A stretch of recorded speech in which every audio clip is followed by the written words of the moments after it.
संध्या का आज करने का मन होता है, इसलिए वो अपने बॉयफ्रेंड सतीश को आने को कहती है। वो भी इतना बड़ा पुजारी होता है कि 5 मिनट में उसके घर के नीचे पहुंच जाता है। अब संध्या सीढ़ी की मदद से उसको ऊपर खींच लेती है और अपने रूम के अंदर घुसा लेती है। अब जैसे ही सतीश उसके करीब आने को होता है, संध्या उसको निकालने को बोलती है और वो ठर्रे की बोतल निकालता है और संध्या इतनी बड़ी पियक्कड़ होती है कि पूरी बोतल घटकने लगती है और वे दोनों टल्ली हो जाते हैं। वे इस खाली रूम का पूरा मजा लेते हैं। वो अब उसको आंखें बंद करने को बोलता है और उसको एक हेलमेट देता है, क्योंकि उसके पापा ने कल उसके बर्थडे पर एक स्कूटी गिफ्ट दी थी। अब वे पूरी रात काम 25 करते हैं। जब वो मॉर्निंग में उठती है तो उसके पापा गेट पर होते हैं। वो जल्दी ऐसे रेडी होती है कि किसी को पता ना चले कि उसने रात क्रिकेट खेला था। अब संध्या जल्दी से वो सीढ़ी ऊपर खींचती है जिससे सतीश ऊपर आया था। संध्या का बाप रात की बोतल देख लेता है, लेकिन वो उनको दूध की बोतल समझता है। संध्या स्कूटी पर सतीश को पूरा शहर घुमाती है और ऐसे करके कुछ दिन बीत जाते हैं। एक दिन संध्या खाना खा ही रही थी कि उसको उल्टी आने लगती है। उसके पापा डर जाते हैं कि उसकी तबीयत खराब हो गई है, लेकिन यहाँ संध्या सतीश को बताती है कि मैं प्रेग्नेंट हो गई हूँ। ये सुन के तो सतीश के पैरों तले जमीन खिसक जाती है। वो बोलता भी है कि मैंने तो उस रात बहुत सेफ्टी से किया था, लेकिन अब इस बात का कोई फायदा नहीं होता है। सतीश बच्चे को गिराने को बोलता है क्योंकि वो अभी तक अपने बाप के पैसों पर जीता है। उसके पास तो पेट्रोल डालने के भी पैसे नहीं होते। वो अब तक बाप की गाड़ी से पेट्रोल चोरी करता है। लेकिन संध्या उसको बोल देती है कि अगर तूने मुझको छोड़ने का सोचा भी तो मैं सबको बता दूंगी कि तूने मेरा यूज किया है। अब सतीश पूरी तरह से फंस जाता है। रात को सतीश के पास कॉल आता है कि मुझको कच्चे आम खाने का मन कर रहा है, मुझको कहीं से भी ला के दो। वो फ्रीज खोल कर देखता है, लेकिन पूरे किचन में आम नहीं होते। अब वो अपने दोस्त को कॉल करके कच्चा आम मांगता है। वो बोलता है, भूतनी के, तूने मेरी पूरी नींद एक आम के लिए खराब कर दी। अब वो पड़ोसी के पेड़ से आम तोड़ लेता है और संध्या के घर के नीचे आ जाता है। संध्या एक रस्सी के द्वारा उनको ऊपर खींच लेती है। अगले दिन संध्या की माँ को फ्रिज के अंदर कच्चे आम मिलते हैं। वो उनको देखकर हैरान हो जाती है और अपने पति से पूछ ही रही थी कि संध्या बता देती है कि ये सभी आम कल मैं लेके आई थी। अगले दिन सतीश अपने दोस्त के घर आता है और प्रेगनेंसी के बारे में पूछने लगता है, जिससे उनको डाउट होने लगता है कि इसने जरूर किसी की पिच गीली की है। संध्या सतीश पर प्रेशर बनाती है कि वो जल्दी उससे शादी करे, क्योंकि कल रात उन्होंने जो क्रिकेट खेला था उससे संध्या प्रेग्नेंट हो गई थी। लेकिन सतीश कोई काम नहीं करता है, इसीलिए अपने बाप से शादी की बात करने से डरता है। इसीलिए वो फादर से बात करता है और उसको अपने घर शादी की बात करने के लिए भेजता है। लेकिन उसका बाप उसके भी पटाए में नहीं आता। रात को सतीश संध्या के घर आता है और पूरी रात उसी के पास रहता है, जहाँ वे दबा के मजा करते हैं। जब सुबह होती है तो उसकी माँ दरवाजे पर होती है। अब वे दोनों डर जाते हैं। वो जल्दी से उसको भगाने की कोशिश करती है और सीढ़ी के द्वारा वो नीचे उतरने लगता है, लेकिन नीचे संध्या का बाप होता है। अब उनके पैरों तले जमीन खिसक जाती है। वो बीच में ही लटका रह जाता है, लेकिन कैसे भी करके वो वहाँ से निकल जाता है। जब वो घर आता है तो गेट पर ही उसका बाप होता है और वो ऐसे प्रिटेंड करता है जैसे वो जॉगिंग से आया हो। लेकिन उसका बाप पूछता है, रात बाइक कहाँ पर थी? लेकिन सतीश बहाना बना के वहाँ से निकल लेता है। यहाँ सतीश के पास संध्या का कॉल आता है। वो उसको बोलती है कि प्रेगनेंसी में कैसे रहना चाहिए ये मुझको कौन बताएगा। तभी सतीश को आइडिया आता है, क्योंकि उसकी माँ यूट्यूब पर खाने की रेसिपी बताती थी जिस पर व्यूज नहीं आते थे, इसलिए सतीश उनको प्रेगनेंसी की न्यूज देने को बोलता है।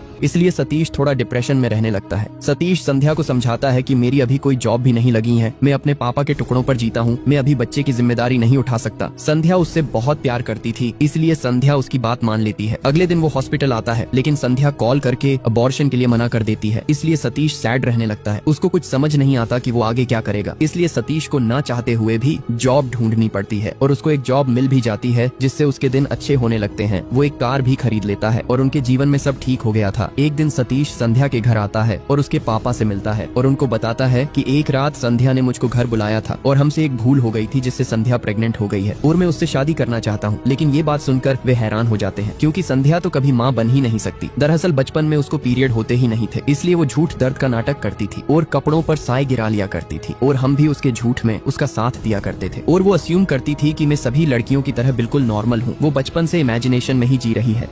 अर्जुन अपनी बाइक में बैक सीट लगा देता है और कॉलेज में पहुंचकर बहुत खुश होता है और चलती क्लास में आकर लड़की को पीछे जाने को बोलता है और प्रीति को सबसे आगे बैठा देता है और उससे आज का टॉपिक पूछता है और वो हिस्ट्री बताती है। इसलिए अर्जुन उसको खुद पढ़ाने को बोलता है और अपने साथ ले जाता है, जहाँ वो उसको पढ़ता तो नहीं है बल्कि उसके साथ अपनी केमिस्ट्री बनाता है। अब प्रीति को भी वो अच्छा लगने लगा था। अब अर्जुन हर रोज ऐसा ही करता, क्लास में आता और उसको अपने साथ ले जाता है। आज होली का दिन होता है। अर्जुन प्रीति को रंग लगाने जा ही रहा था कि उनके दीपक सर आ जाते हैं। अर्जुन उनसे बात कर रहा था कि उसके पास कॉल आता है कि प्रीति को किसी ने रंग लगा दिया है, जिस वजह से अर्जुन का खून गर्म हो जाता है और वो पूरे गुस्से में वहाँ आता है। जब वो प्रीति को देखता है तो वो रो रही होती है। वो उसके आंसुओं को पूछता है और नहाने के लिए भेजता है। अब 2 लड़कों को बुला के पूरी घटना के बारे में पूछता है और उनको वार्निंग देता है कि ये बात लीक नहीं होनी चाहिए। अब अर्जुन एक हॉकी खरीद कर प्रीति को देता है और सीधा उन लड़कों के कैंपस में घुस जाता है जहाँ पर वे लड़के रहते हैं। अर्जुन सीधा उनकी क्लास की ओर बढ़ता है और देखते ही उसको पीट पीट के कबूतर बना देता है। अब उसको वार्निंग देता है कि उस लड़की की ओर देखना भी मत। यहाँ पर अर्जुन प्रीति के घर आता है। वे दोनों बहुत खुश होते हैं, लेकिन प्रीति का भाई उसे अच्छे से ट्रीट नहीं करता है। अर्जुन प्रीति की फैमिली से मिलता है और प्रीति को अपने घर फंक्शन में ले जाने को पूछता है, लेकिन उसकी मम्मी पापा का वेट करने को कहती है। अब अर्जुन टेरेस पर खड़ा ही था कि प्रीति आ जाती है। वे दोनों करीब आ ही रहे थे कि उसका बाप देख लेता है। अर्जुन उसको समझाने की कोशिश करता है, लेकिन वो तो सुअर जैसा मुंह बना लेता है और उसको एक थप्पड़ चिपका देता है। तभी उसका कॉलर पकड़कर कुत्ते के जैसे ट्रीट करता है और उसको घसीटकर घर से बाहर निकाल देता है। अर्जुन प्रीति को बोलता है